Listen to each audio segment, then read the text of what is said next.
Joffre.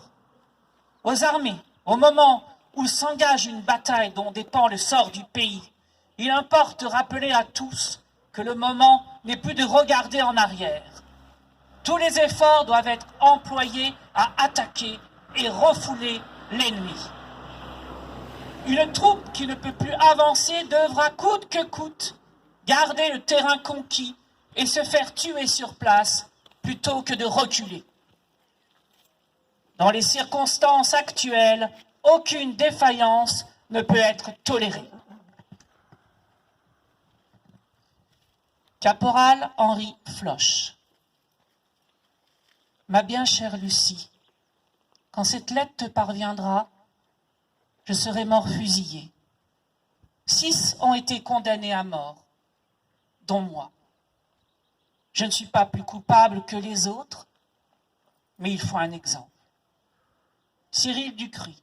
Ah, les deux que tu me parles hein, sur ta lettre, qui sont tombés pour la France le même jour à Vingré, ah, je les connais bien. Dans sa cellule, Jean écrit la veille de son exécution à l'intention de son épouse Michel. Jean Blanchard.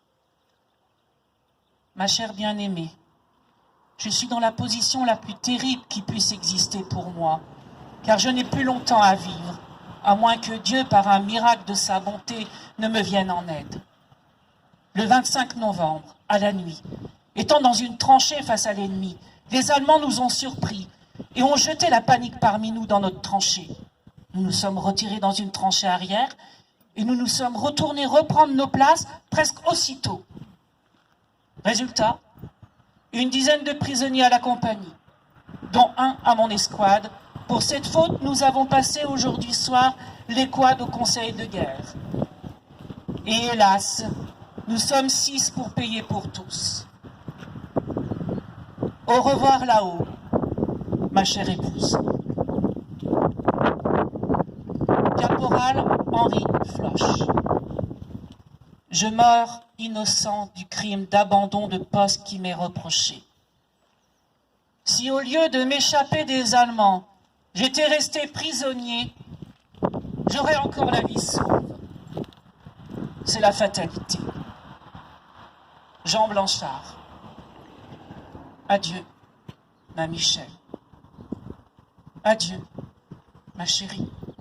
Puisque c'est la volonté de Dieu de nous séparer sur la terre, j'espère bien qu'il nous réunira au ciel, où je te donne rendez-vous. Ce qui me fait souffrir le plus, c'est le déshonneur pour toi, pour nos parents et nos familles. Mais crois-le bien, ma chère bien-aimée, sur notre amour, je ne crois pas avoir mérité ce châtiment, pas plus que mes malheureux camarades qui sont avec moi. Et ce sera la conscience en paix que je paraîtrai devant Dieu, à qui j'offre toutes mes peines et mes souffrances, et me soumets entièrement à sa volonté. Je te rends la parole que tu m'as donnée de m'aimer toujours et de n'aimer que moi. Tu es jeune encore. Reforme-toi une autre famille. Si tu trouves un mari digne de toi et qui pratique la religion, épouse-le. Je te dégage de la parole que tu m'as donnée. Au revoir, là-haut, ma chère épouse.